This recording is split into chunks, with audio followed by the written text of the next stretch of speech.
नमस्कार, मैं हूँ वैष्णवी कथलकर। आप देख रहे हैं सीटीवी न्यूज, हर कदम खबर की ओर। तो आइए नजर डालते हैं आपके पसंदीदा खबरें फटाफट में। सावली वन परिक्षेत्र में 3 नागरिकों की जान लेने वाली मादा बाघ को बुधवार की रात वन विभाग द्वारा नजरबंद किया गया।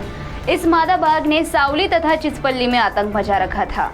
साथ ही इस मादा बाघ के 3 बच्चों की खोज भी वन विभाग द्वारा की जा रही है। पुष्पा फिल्म से चर्चा में आए लाल चंदन की एक और कहानी महाराष्ट्र में सामने आई। यवतमाल से नांदेड़ जा रही रेल लाइन पर एक किसान का खेत था, जिसे रेलवे ने मुआवजा देकर अपने कब्जे में कर लिया था।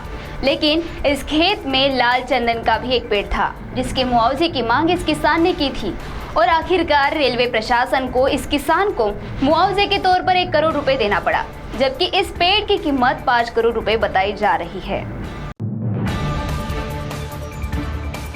चंद्रपुर शहर में प्रसिद्ध माता महाकाली देवस्थान में महाकाली यात्रा चल रही है और इस यात्रा में दर्शन के लिए पहुंचे सांसद प्रतिभा धानोरकर ने माता के दर्शन किए।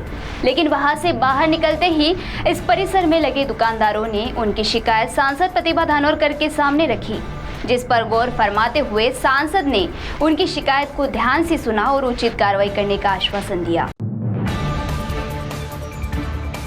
चंद्रपुर शहर महानगर पालिका आए दिन चर्चा का केंद्र बनी रहती है।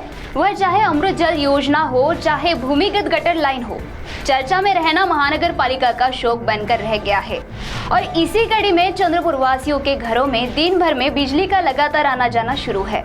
वहीं महानगर पालिका के रास्तों के स्ट्रीट लाइट रात के साथ साथ दिन में भी शुरू रहने की श्रृंखला 2 दिन से जारी है। चंद्रपुर जिले में जब से भाजपा के वरिष्ठ नेता का मंत्री पद छीन लिया गया, तब से राज्य के मुख्यमंत्री की चाची शोभाताई फडणवीस एक्टिव मोड पर दिखाई दे रही है।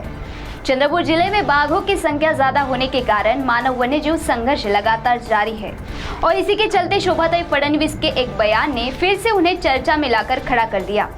उनका कहना है कि इन बाघों का ट्रांसफर करो, वरना कुछ दिनों में हालत ऐसी हो जाएगी कि बाघ जमीन पर और मानव पेड़ों पर दिखने लगेंगे।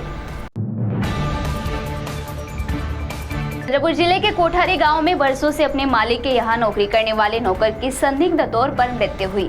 उसके शव को देखकर कुछ लोगों ने अंदाजा लगाया कि बिजली के करंट लगने के कारण मौत हुई, जबकि मालिक का कहना है कि हार्ट अटैक से उसकी मौत हुई। शव को पोस्टमार्टम के लिए भेज दिया गया और उसकी रिपोर्ट आने पर ही इस मौत के कारण का खुलासा हो पाएगा। एक और रेती तस्करों पर नकेल कसने के लिए मुख्यमंत्री देवेंद्र फडणवीस, उनकी चाची शोभाताई फडणवीस तथा पूर्व मंत्री विधायक सुधीर मुनगंटीवार ने प्रशासन से अपील की है।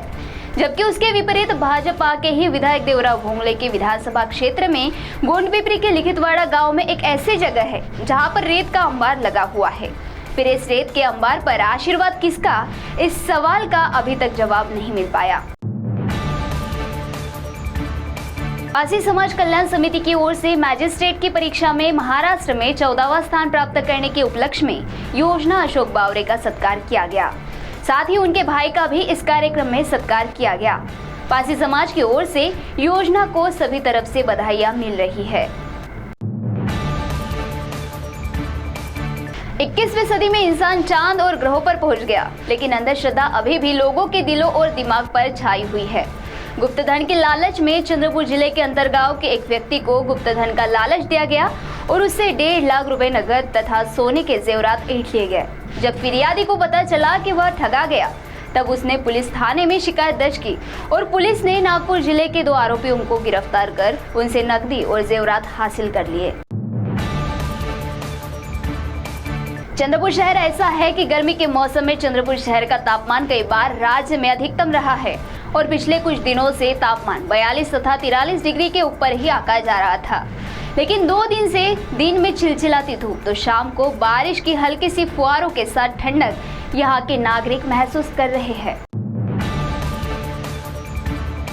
तो सीटीवी न्यूज हर कदम खबर की ओर में यह थी खबरें फटाफट।